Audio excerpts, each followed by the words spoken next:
Hi there, welcome back to my video series for the summer, biggest movie summer ever. I am looking at the summer movie seasons of years past, trying to determine which one is the biggest of all in terms of box office and also in terms of cultural impact on cinema in general and popular culture in general. This episode is focused on 2005, the summer of 2005. And one thing that's interesting to note about this summer is that the reports that I read basically in the paper about the box office were that the summer box office was actually down a bit from the previous year, 2004. They were comparing basically week by week. This weekend grossed less than the summer before it. The total box office was less. They go week by week until Fantastic Four came out. Fantastic Four, I think that came out maybe June or possibly July, but it wasn't until that movie came out that the total box office for that weekend actually outgrossed the corresponding weekend from the previous year. I don't know why they compare like that if the movies are completely different, but yeah, there was a lot of talk about that at that time. But aside from the box office being down, there were a bunch of significant films that came out that were really big hits. First and foremost, of course, the final Star Wars prequel, Revenge of the Sith, Episode 3, came out. And it was more satisfying than the other two movies, but not really that much better in my opinion. I did get kind of emotional at the end, though. When you see that Anakin and Obi-Wan are about to square off on Mustafar, the volcanic planet, I kind of went, oh no. This is it. This is the end right here, the big finish. I got kind of emotional at that moment right there, despite the fact that I'm not a big fan of the movies overall. It's Star Wars, you know. I'm emotionally connected to Star Wars. I've seen every single one of them in the theater. I'll see every single one in the theaters for as long as I'm physically able to. You know, it's just no getting away with it. I mean, no getting away from it. You know, some of us were just connected to it on a very basic, instinctive level, I guess. So yeah, I had to see it, you know, and I ended up seeing it like 3 times, even though it wasn't all that much better than the other ones. I just had to, you know, it's Star Wars, you got to. So yeah, then there was, sorry, lost my place here, Madagascar, big hit animated movie that spawned a couple of sequels as far as I know, and they even had one sequel that was devoted to the penguin characters. I've never seen any of them, but they were big box office, so I include them here. And also, the second movie to star Tom Cruise and be directed by Steven Spielberg, War of the Worlds, big hit from that summer.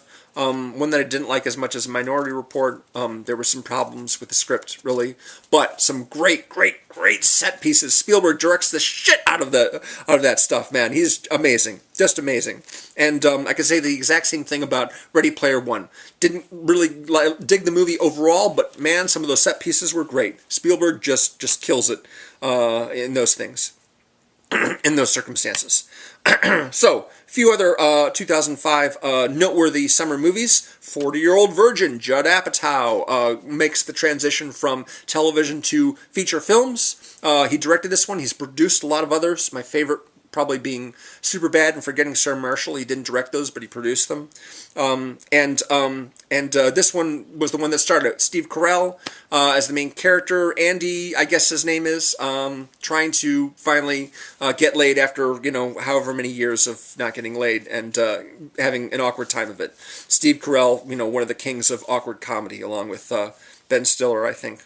Then you had Mr.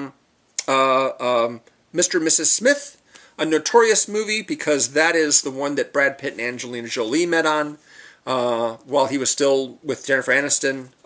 He split up with her. They got together, and now they're split up, I guess. Lots happened since then, yeah. But Mr. and Mrs. Smith, in and of itself, is a movie that I adore. I think it's great. Really terrific movie. Interesting as far as its tone goes. It's more comical than it is straight action, though there's a lot of action in it. And just a very clever script. Doug Liman's the director on that. He also did The Bourne Identity, which was more serious. But he has, you know, his comedic background. He did Go, the ensemble movie from 1999, and he did Swingers with Vince Vaughn and Jon Favreau. So he's no stranger to comedy. So that one worked out very nicely. It was a hit, but more importantly, I think it's awesome. So there we go. However, there's one movie that came out that summer that I definitely think is even more awesome than that one. And that is my favorite comic book movie of all time, Batman Begins, the start of the Christopher Nolan Dark Knight trilogy. I don't like the other two movies as much. Yes, I don't like The Dark Knight as much as Batman Begins. Batman Begins for me is like the perfect origin story and just the right balance of character and action. It's the first time I remember actually being more excited by the dialogue scenes and the character scenes than the chase and the fight scenes in a movie like this. Because everything just works beautifully in it. The score, the cast, just everything about it. Christopher Nolan, man, he was really great. I mean, he's made movies that have gotten more acclaim since then. The Dark Knight, Inception, Memento, he's done very well for himself. Dunkirk, of course, another Best Picture nominee. But I'll always love Batman Begins the most because it just gets me. It's just, again, it's like Star Wars. I'm just connected to Batman and those early scenes with young Bruce kind of suffering at the loss of his parents and everything like that. I get emotional. To it, genuinely. I love it. I love it. I've seen it so many times. I must have seen the movie 50 times. I just adore it. And of course, without Batman Begins, you don't have The Dark Knight, which is, the most highly acclaimed comic book movie ever. We'll get to that in a future video. Excuse me. So also that summer you had Crash, which beat out Brokeback Mountain for Best Picture, a very highly acclaimed movie that not everyone likes. And the two big bombs from that year were Stealth, a big special effects movie with Josh Brolin and Jamie Foxx. No, not Josh Brolin. Josh something or other. I don't even remember the guy's name. What's his name? I can't even remember. Anyway, Jessica Biel and Jamie Foxx are in it as well, and it's about a stealth fighter that gets artificially intelligent and goes on a rampage. Not Josh Charles, not Josh Brolin, but I'm sure his name is Josh something. I don't even remember. Sorry about that. And then there's Bewitched, Nicole Kidman and Will Ferrell comedy about a witch who gets cast as the main character in a new version of the television show Bewitched, and then of course when she turns out to be a real witch, Will Ferrell freaks out in comical fashion. I've never seen it, but it was a huge bomb. So I thought I'd mention it. It was somewhat significant. But yes, some very, very noteworthy movies right there as far as the end of the Star Wars prequels, the beginning of Brangelina, and the beginning of the Dark Knight trilogy, and apparently Fantastic Four is significant as well. Oh, and the 40-year-old version. That makes this a very, very significant summer, in my opinion. The next video that I make in this series is going to be on 2008. So let me briefly sum up a little bit about the subsequent years. 2006, you had the first Pirates of the Caribbean sequel, Dead Man's Chest, enormous hit. You had the Da Vinci Code. You had the first Cars movie from Pixar, which is a big hit. You had the third X-Men movie, which is very, very not well liked by many comic book fans, but huge hit. You had Mission Impossible 3, my favorite Mission Impossible movie, but not as big a hit as the other ones. You had Superman Returns, directed by Bryan Singer and starring Kevin Spacey. Less said about that, the better. You had Poseidon, a remake of the Poseidon Adventure with a lot of great special effects, but nobody talks about that anymore. You had The Devil Wears Prada with Meryl Streep earning another Oscar nomination, and Anne Hathaway branching out into a different territory. Emily Blunt's big breakthrough movie that's a very significant film. Another big bomb from M. Night Shyamalan called Lady in the Water, an even bigger bomb than The Village. Little Miss Sunshine, a Best Picture nominee and a big hit. Step Up, the very first Step Up movie, a whole series of dance movies came out of that.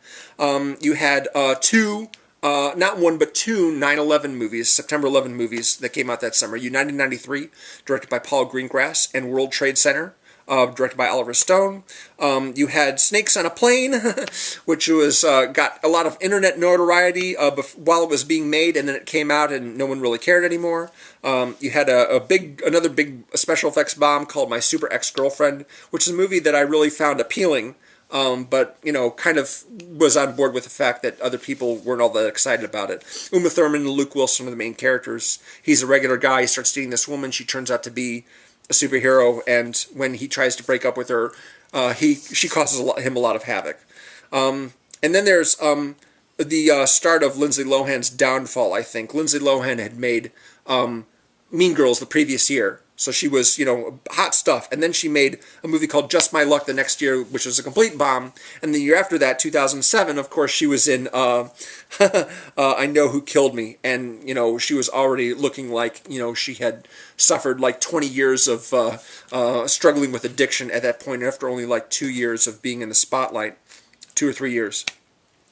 Sad story. Too bad about her. So that was 2006. In 2007, we had the third Pirates of the Caribbean movie, of course, a year after Pirates 2.